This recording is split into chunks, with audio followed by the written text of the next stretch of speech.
우리 인사하겠습니다. 서로 돌아보시고 우리에게 좋은 일들이 일어나고 있습니다.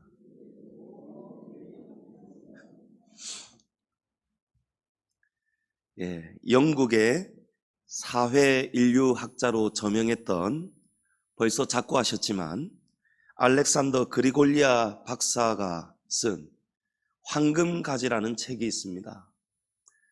여기 이 책에서 이 알렉산더 그리골리아 박사가 이 한 가지를 주장하는데요. 지금까지 세계 인구의 95% 이상이 피를 뿌리는 제사를 지냈는데, 연구를 해보니 사람이 신께 잘못을 하였거나 아니면 어떤 악을 행했을 때 어떤 종류의 피든지 간에 꼭 피에 의해서만 속죄를 받을 수 있다는 것을 믿는 것, 그 믿음이 누가 가르쳐주지 않아도 자연스럽게 인간 속에 내재된 본성이다, 이것을 주장하였습니다. 그러면서 이 주장을 뒷받침하기 위해서 여러 세계와 고대의 민족들, 그런 실제 사례들을, 피해 제사들의 사례들을 근거로 제시하고 있는데, 한 예로 고대 아테네에서 전염병이 돌아서 수많은 사람들이 죽었는데, 그때 그 원인을 사람들은 우리의 죄들 때문이다, 우리의 죄 때문에 신이 진노하셨다, 이렇게 자연스럽게 생각을 했습니다. 그래서 이 죄악에서 벗어나려고, 이 전염병에서 건짐을 받으려면 이 가난한 사람들 중에서 한 사람에게 아주 많은 대가의 돈을 지불하고 그 사람의 목숨값을 주고 사서 그 사람을 가지고 인신제사를 드렸다고 합니다. 어떤 형태의 제사냐면, 그 사람을 한가운데 세워두고 수많은 사람들이 다 돌을 던지는 거예요. 돌을 던지면서 나는 무슨 죄를 지었습니다, 또 돌을 던지면서 나는 또 무슨 죄를 지었습니다, 전부 다 돌을 던지면서 자기의 죄를 잡아가는 것이죠. 그러다가 어느 순간 이제 이 사람은 피칠갑이 되겠죠. 머리도 터지고 눈도 터지고 비참하게 온몸이 피멍이 들고 피가 막 낭자하게 흘렀을 것입니다. 그리고는 마침내 이 사람이 쓰러져 죽습니다. 그러고 나면은 그 사람들이 이제 나의 죄가 용서받았구나 하고 안심하고 돌아갔다는 것이죠. 이게 실제로 고대 아테네에 있었던 인신제사, 피의 제사였다고 합니다. 우리나라의 무속신앙에도 보면 가장 흔한 것들이, 여러분, 닭의 피를 흘리죠. 우리는 부적을 쓸 때도 닭의 피를 가지고 쓰고, 또 무당들이 구슬하면 한참 푸닥거리를 하다가 마지막에는 돼지의 목을 쳐서 피를 흘리는 의식들, 여러분, 그 의식들은 지금도 그대로 일어나고 있지 않습니까?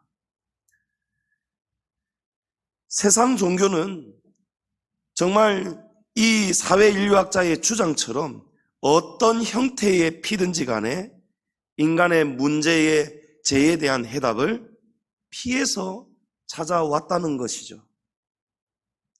그런데 성경도 알고 보면은, 여러분, 창세기부터 계시록까지 곳곳마다 여러분 어디에 관한 책인지 아십니까? 피에 관한 책입니다.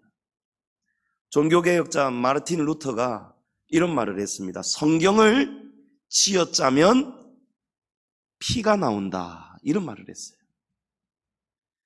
여러분, 우리가 지금은 여기에 겉면이 황금색 성경이 많지만은요, 여러분, 과거의 성경책들 여러분 다 무슨 색이었는지 기억나시죠?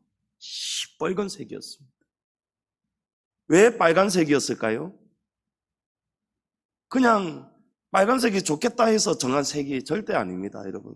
성경의 이 테두리를 둘러싸고 있었던 빨간색은요, 바로 우리 예수님의 빨간 피, 보혈을 상징하는 바로 그런 의미였습니다. 그만큼 이 성경은요, 피에 관한 책이라는 것이죠.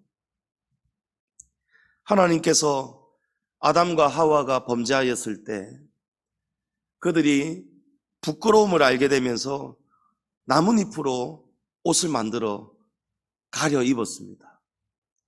그것을 보시고 하나님께서 나중에 어떤 옷을 지어주시죠? 가죽옷을 지어주십니다. 하나님께서 이 가죽옷으로 인간의 부끄러움을 덮어주셨어요. 여러분, 이 가죽옷이 나오려면 먼저 한 짐승이 피를 흘리고 죽어야 되는 것이죠. 아벨은 하나님 앞에 제사를 드릴 때에 어떤 제사를 드리죠? 피의 제사를 드렸습니다. 양을 잡아서 각을 떠서 번제를 올려드렸습니다.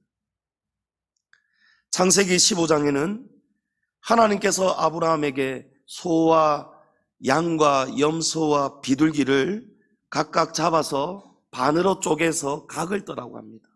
그리고 쪼갠 고기 사이로, 그 피 사이로, 짐승들의 피 사이로 하나님이 지나가셨어요. 하나님의 원형이신 횃불이 지나가셨어요. 창세기 22장에는 아브라함이 모리아 산에 가서 이삭을 번제로 드리려고 합니다. 이삭의 피를 흘리려는 순간에 하나님이 멈춰 세우시고 하나님이 예비하신 한 양을 잡으라 하십니다. 그래서 피의 제사를 올려드렸습니다. 어린 양의 피가 이삭을 구원했던 것이죠. 이 피의 하이라이트는요, 바로 출애굽 사건입니다. 출애굽을 할 때 마지막 10번째 재앙, 장자의 죽음에서 하나님께서 백성들의 생명을 어떻게 살려주십니까? 어린 양의 피를 문지방 좌우 문설주에 다 바르라고 했어요. 그러면 죽음의 사자가 그 피를 볼 때에 넘어간다. 패스오버, 이 6월절이요 패샤어인데요, 히브리어로 패샤어인데 이 패샤어에서 영어의 패스오버가 다 파생이 된 거예요. 통과하다, 넘어간다는 뜻이죠. 피를 볼 때에 묻지 않고, 죽음을 묻지 않고, 제약을 묻지 않고 넘어간다는 것입니다. 그것이 6월절 어린 양의 은혜였습니다. 여러분, 결과적으로 하나님을 잘 모르는 세계 각국의 여러 샤머니즘, 고대 종교 의식에서부터 여러분, 이 피에 관한 사람들은 이 피에 관한 제사를 다 95% 이상이 알고 있고 인지하고 있다는 것이죠. 성경의 핵심도 바로 피의 제사였다는 것입니다. 레위기 17장 11절에 육체의 생명은 피에 있음이라. 내가 이 피를 너희에게 주어 제단에 뿌려 너희의 생명을 위하여 속죄하게 하였나니 생명이 피에 있으므로 피가 죄를 속하느니라. 여러분, 피가 아주 중요하다는 말씀이죠. 생명이 피에 있고 이 생명을 피가 구원할 수 있다는 거예요. 히브리서 9장 22절에는 율법을 따라 거의 모든 물건이 피로서 정결하게 되나니 피 흘림이 없은즉 사함이 없느니라. 여러분, 더러워진 부정한 사람이요 깨끗함을 입을 방법은요, 제사함을 받을 방법은요 피밖에 없다는 거예요. 그러나 가장 중요한 것은요, 사람의 죄의 문제를 해결하고 생명을 주는 피는 여러분 궁극적으로는 오직 한 가지의 피밖에 없다는 사실입니다. 어떤 피입니까? 히브리서 9장 12절에 염소와 송아지의 피로 하지 아니하고 오직 자기의 피로 영원한 속죄를 이루사 단번에 성소에 들어가셨느니라. 아멘. 성경이 증거해 왔던 수많은 피, 어린 양, 전부 다 여러분 피를 가르치고 있죠. 이 피를 가리키고 있는데 이 모든 피는 여러분 예수 그리스도 한 분의 피를 예표해 왔던 피에 불과하다는 것입니다. 정말 염소의 피 때문에 어린 양의 피 때문에 우리가 제사함을 받고 속죄함을 받고 구원을 받은 것이 아니고 그 피들은 예수 그리스도 어린 양의 피를 예표하는 피였기 때문에 효험이 되었던 것입니다. 진짜 피는 오직 예수 그리스도의 보혈이라는 것입니다. 하나님의 아들 예수님이 오셔서 십자가의 피를 흘려주신 다음부터는, 여러분, 그 다음부터는요, 어떤 종류의 짐승의 피도 흘리는 법이 없습니다. 왜 그렇습니까? 이제는 진짜 피가 우리에게 주어졌기 때문이죠. 두 번, 세 번 필요 없는 단번에, 한 번에 드려진 그리스도의 피. 여러분, 그래서 구약의 제사를 한번 생각해 보십시오. 그 짐승들 죽어가는 소리, 짐승들이 왜 죽지요? 사람들 죄 때문에 죽습니다. 내 죄 때문에 죽습니다. 죄를 지었으면 죄 사함을 받으려면요, 부자는 소를 구하고 사야 됩니다. 조금 덜 부자는 양이나 염소, 너무너무 가난한 사람은 비둘기를 사오는 거예요. 그런 짐승의 죄를 안수해서 전가시킵니다. 자기의 죄를 전가시키고, 그 전가된 그 짐승은 다름 아닌 누구를 의미합니까? 바로 죄인, 자기를 의미하는 거예요. 그 짐승을 여러분 죽이잖아요. 피를 흘리잖아요. 그 피를 단 사면에 뿌리잖아요. 각을 뜨잖아요. 짐승을 태우지 않습니까? 그 짐승이 여러분 끌려갈 때 그냥 끌려가겠습니까? 얼마나 비참하고 두려웠겠습니까? 도살장에 순번을 대기하는 소들, 그런 영상 우연히 봤는데요, 이 소들이 막 눈물을 흘리고 뒷걸음질을 치고요, 똥오줌을 싸고요, 안 죽으려고 죽음이 너무 두려워서 다 하는 거예요. 그런데 그 짐승들, 여러분, 우리 몇 번 잡아야 되겠습니까? 우리 죄를 씻고 또 씻으려면 여러분 몇 번 잡아야겠습니까? 그것이 우리의 비참함이었다는 것이죠. 돌아서면 또 잡아야 됩니다. 또 죽여야 됩니다. 그 제단들에 얼마나 피가 난자했겠습니까? 그 끔찍한 동물 죽어가는 소리 들으면서 얼마나 또 마음이 괴로웠겠느냐 말이에요.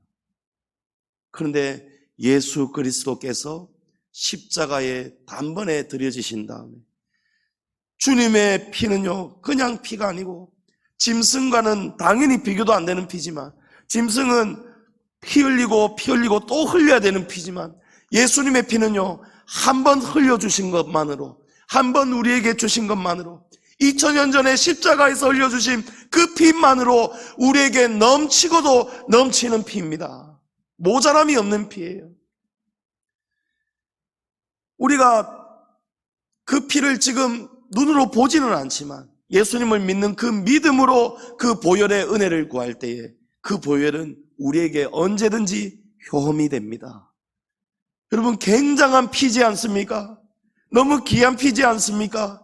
소 사야 되고 염소 사야 되고 양 사야 되고 죽여야 되고 그렇게 하지 않아도 되는 놀라운 은혜를 우리에게 값없이 주셨다는 것입니다. 그래서 예수님의 피는요, 가장 최고의 피입니다. 가장 귀한 피입니다. 그래서 그 피를 우리는 보혈이라고 부르는 것입니다. 주님의 보혈은요, 다른 피에는 없는 절대적인 능력이 있습니다. 여러분, 그러니까 이제 방금 우리가 나누었던 그런 일들 우리가 되풀이 안 해도 되는 것이죠. 예수님의 보혈에는요, 여러 가지 놀라운 능력들이 있습니다. 첫 번째로 예수님의 보혈은 구속의 능력이 있습니다. 우리가 구원받은 것을 구속받았다 이렇게 표현합니다. 구원할 구자에 속죄할 속자입니다. 죄를 씻음 받았다 이런 뜻입니다. 오늘 본문에도 보십시오. 만일 우리가 우리 죄를 자백하면 그는 미쁘시고 의로우사. 여러분, 미쁘다는 말, 믿음직하다 이런 뜻입니다. 추호도 조금도 의심할 필요가 없이 절대적인 믿어도 될 때에 미쁘다, 이렇게 표현을 합니다. 여러분, 누가 미쁘십니까?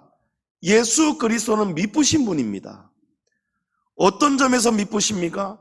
우리가 우리 죄를 자백만 하면, 자복만 하면 예수님은 변함이 없으시다는 거예요.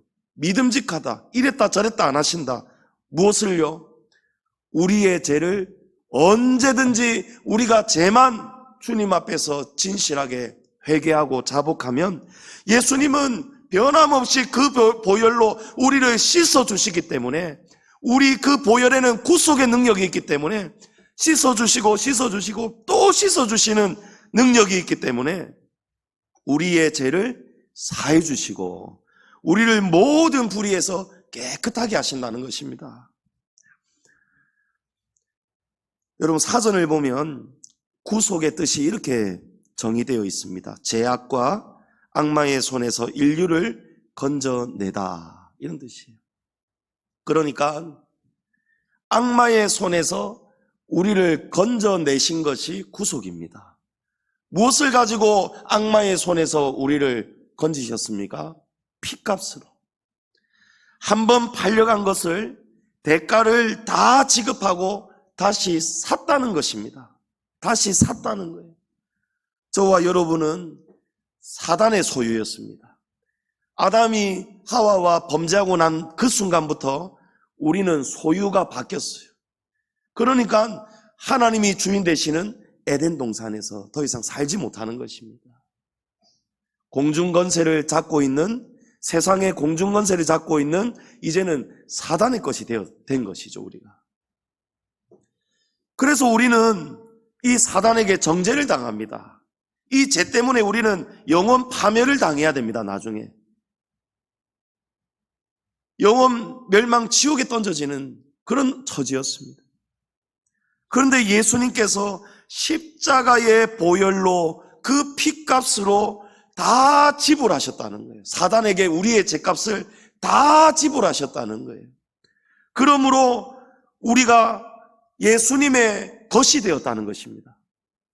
사도 바울이 그래서 이렇게 고린도전서 6장에 고백하죠. 너희는 너희 자신의 것이 아니라 값으로 산 것이 되었으니 그러므로 너희 몸으로 하나님께 영광을 돌리라. 아멘. 여러분, 우리는요, 나는 내 것이 아니라는 거예요. 왜 그렇습니까? 원래는 우리가 누구 것이었어요? 사단 것이었습니다. 사단에게 이리저리 끌려다니고 그냥 사단에게 짓밟혀 사는, 사단에게 완전히 짓눌려 있는 존재였습니다. 그런 우리를 예수님께서 값으로 사오셨다는 거예요. 값을 다 주고 사셨다는 거예요. 너희는 너희 자신의 것이 아니라 값으로 산 것이 되었으니 할렐루야.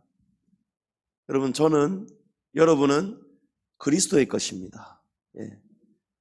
그러므로 우리의 몸으로 하나님께 영광을 돌리라는 거예요. 성도님 여러분, 예수님께서 십자가의 보혈로 그 구속의 능력으로 사단의 것이었던 우리를 완전히 깨끗하게 값을 다 지불하시고 이제 소유권을 가지고 오셨습니다. 이제 저와 여러분은 그리스도의 것입니다. 그리스도가 우리의 주인이십니다. 하나님 나라 천국의 백성이 되었다는 것입니다. 여러분, 이것이 구속의 능력입니다. 주님 보혈의 능력입니다. 주님 보혈의 피값 때문에 우리가 이제 천국의 소속이 되었습니다. 두 번째로, 여러분, 보혈은요, 사탄을 이기는 능력이 있습니다. 이제 우리는 사탄의 소유가 아니죠. 하나님의 소유입니다. 그리스도의 것입니다. 주인이 바뀌었습니다. 더 이상 마귀에게 다시 끌려다닐 필요가 없는 것이죠. 어떤 뉴스를 보니까 주인이 자기 중고차를 팔았는데 이 중고차를 팔고는 이 차에다가 GPS를 설치해 놨어요. 그리고 하나 더 가지고 있던 키를 가지고 돈 다 받고 팔았는데, 소유권 명의 이전 다 했는데도 그 차를 가가지고 다시 자기 차인 것처럼 타고 다니는 거 있죠. 여러분, 그 사람 어찌 되었겠습니까? 당연히 절도죄입니다. 남의 것을 훔쳤습니다. 원래는 자기 것이었지만 값을 다 받았고 그 사람은 값을 다 지불했기 때문에 이제는 소유권이 다 넘어갔어요.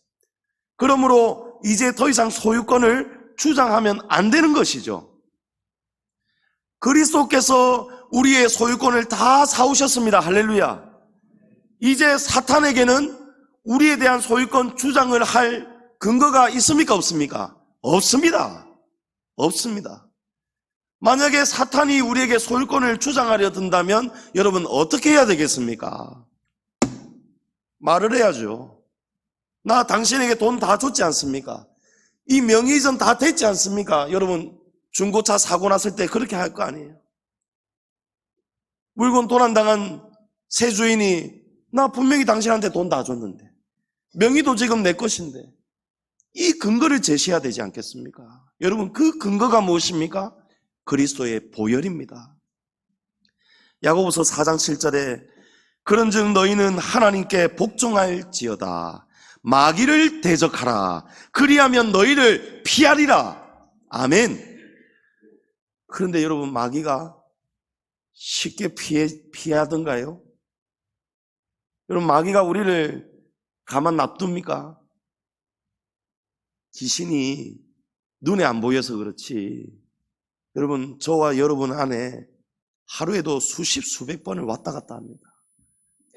우리 성도님들은 오랫동안 말씀 교육을 원로 목사님 때부터 잘 받으셨기 때문에 이런 영적인 말씀 들어도 여러분은 깨어 있습니다. 다 이해합니다. 그런데 이런 말씀 진리 잘 모르는 일반 교회 성도들은요, 귀신이 하루에 수십 수백 번 우리를 들락날락거린다고 놀라합니다.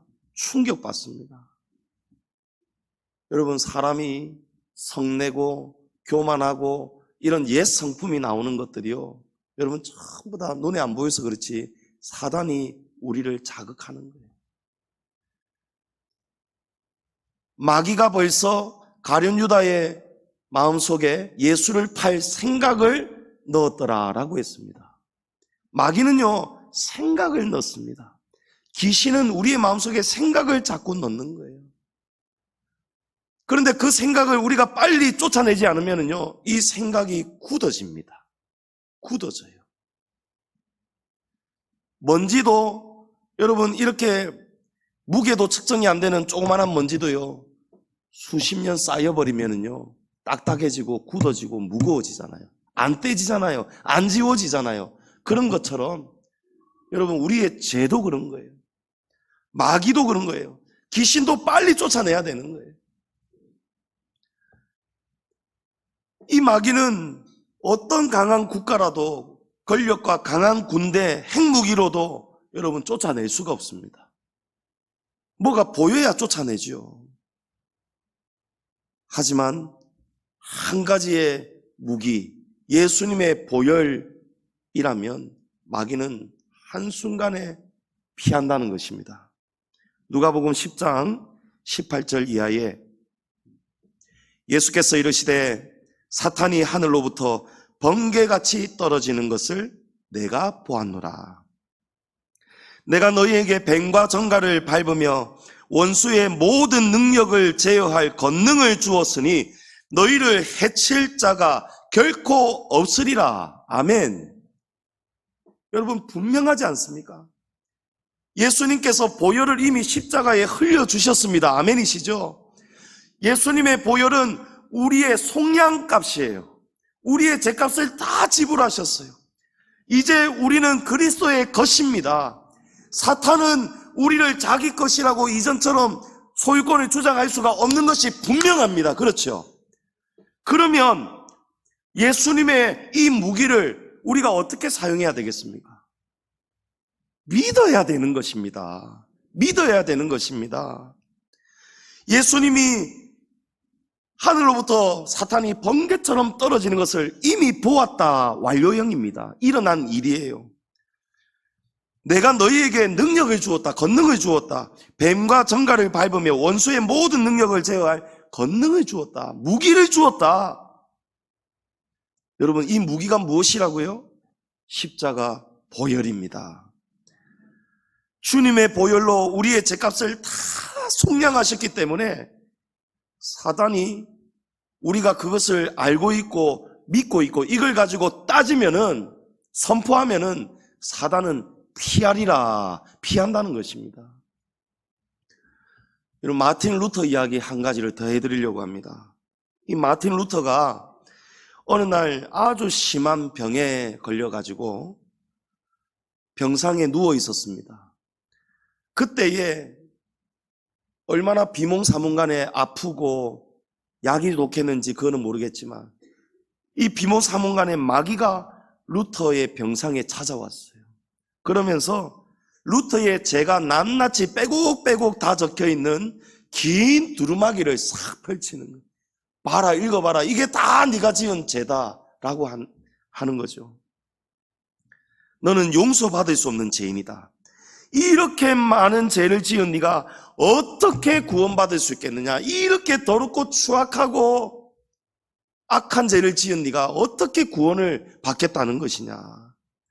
루터는 정말 부끄럽고 추악한 자신의 죄가 가득 기록된 두루마기를 읽으면서 심한 정죄를 받았습니다. 아주 심한 죄책감에 견딜 수가 없었어요. 그때부터 어떤 생각이 드냐면, 맞아, 내가 이런 죄를 지었지. 맞아, 나 이 죄도 지었지. 아직 아무도 모르지만 나 정말 천벌받아 마땅한 난 죄인이야. 맞아, 나는 이렇게 마귀의 말대로 이 죄가 너무 많기 때문에 나는 지옥에 떨어질 것이 분명해. 이런 불안감이 확신으로 바뀌기 시작하는 거예요. 그런데 루터가 어느 순간 계속해서 마귀에게 정죄를 받고 짓눌려 있는데, 영적으로 그 순간 딱 한 가지 말씀이 생각이 나는 거예요. 어떤 말씀이냐? 오직 의인은 믿음으로 말미암아 살리라. 아멘. 의인은요, 믿음 한 가지 때문에 산다는 것입니다. 그 순간 어떤 믿음이 올라오는지 아십니까? 어떤 담대한 용기와 힘이 가득 차는지 아십니까? 그 믿음을, 자기 속에 있는 믿음을 다시 한번 확인하고는 루터가 마귀에게 큰 소리를 치는 거예요. 내가 용서받을 수 없는 죄인인 것이 맞다. 그러나 네가 지금 잊고 있는 것이 하나 있다. 그것은 예수의 피가 나의 모든 죄를 씻어 주셨다는 사실이다. 할렐루야. 그러고 나서 예수님의 이름으로 명하노니 떠나가라 라고 했습니다. 나는 그리스도의 것이다 할 때에 마귀가, 그렇게 짓누르던 마귀가요, 한마디도 대꾸 못하고 바로 싹 사라지더라고요. 그리고 그 무거웠던 정죄함과 죄책감이 사라지고요, 하나님이 주시는 사랑과 평화가 가득 차더라는 거예요. 성도님 여러분, 우리는 다 죄인입니다. 너나 할 것 없이 다 죄인이죠. 그런데 죄인이 참 더 기가 찬 것은요, 죄인이 죄인을 정죄하고 있습니다. 우리가 서로가 서로를 정죄하고 있습니다. 여러분, 정죄가 얼마나 악한 죄냐면요, 하나님이 그래서 하지 말라는 거예요. 우리는 약한 존재이기 때문에 마틴 루터처럼 누군가에게, 마귀에게 정죄를 받으면요, 영이 약한 사람은요 실족을 합니다. 넘어집니다. 자포자기합니다.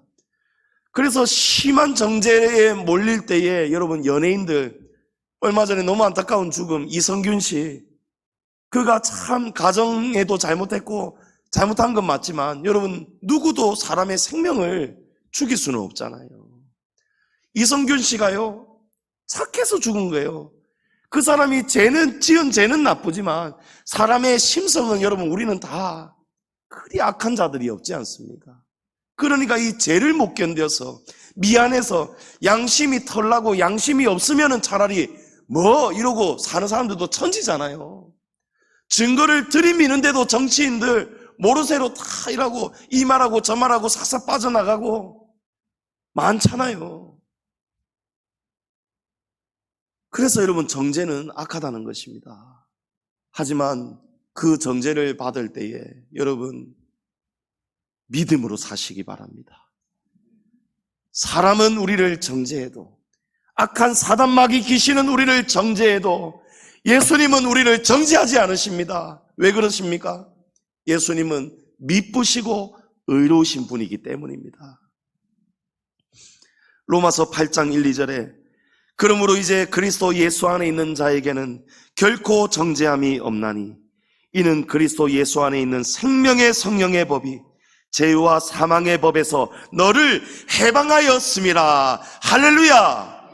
여러분, 이미 우리는 해방받았습니다. 감사하시기 바랍니다. 사탄을 이길 힘은 오직 예수님의 피, 예수님의 보혈의 능력밖에 없습니다. 여러분, 그 믿음으로 악한 사단마귀를 무찌르시기 바랍니다. 마지막으로 보혈의 능력은 죄인을 의롭게 합니다. 로마서 3장 23절 이하에 모든 사람이 죄를 범하였음에 하나님의 영광에 이르지 못하더니 그리스도 예수 안에 있는 속량으로 말미암아 하나님의 은혜로 값없이 의롭다 하심을 얻은 자 되었느니라. 아멘. 여러분, 은혜로, 하나님의 은혜로 값없이 의롭다 하심을 얻은 자 되었다. 여기 의롭다, 의롭다. 여러분, 의롭다라는 헬라어 원어가 디카이오입니다. 디카이오. 그 뜻은요, 의롭다고 선포하다, 이런 뜻입니다. 이 단어는 일반 사람들이 쓰는 단어가 아니고 재판 법정 용어입니다. 판사가 이 사람의 죄를 다 들어보고 검사와 변호사의 의견을 다 들은 다음에 마지막 선고할 때에 이 사람은 무죄입니다, 이 사람은 죄가 없습니다 할 때에 선포했던 법정 용어가 디카이오, 이거였어요. 그 단어가 바로 우리가 의롭다함을 받았다는 그 단어예요. 정리하자면 예수님의 보혈로 우리는 죄인이지만 예수님의 피값 때문에 우리는 죄값을 다 탕감받았기 때문에 하나님께서 이제 너희는 예수의 피로 다 죄값을 지불했기 때문에, 너희의 죄를 다 탕감받았기 때문에 너희는 죄인이 아니고 의인이다. 너희는 죄가 없다. 너희는 의롭다함을 이제 받았다. 예수 그리스도의 보혈 때문에 의롭다함을 받았다. 여러분, 그것이 하나님께서 우리에게 선포하시는 디카이오라는 거예요. 여러분, 이것을 칭이라고 합니다. 의롭다함을 얻은 것이 칭입니다. 여러분, 우리가 누가 감히 나는 의인입니다 할 수 있겠습니까? 여러분, 우리는 하나님 나는 의인입니다 할 사람 없습니다. 양심이 바로 바뀐 사람은요, 나 의인입니다 못하죠. 그런데 우리가 못하는 것을요, 하나님이 칭의해 주셨다는 거예요. 우리는 죄인인데 이 죄인을 하나님이 재판장이신데 하나님이 선고하시면 여러분 결론이 나는 것입니다.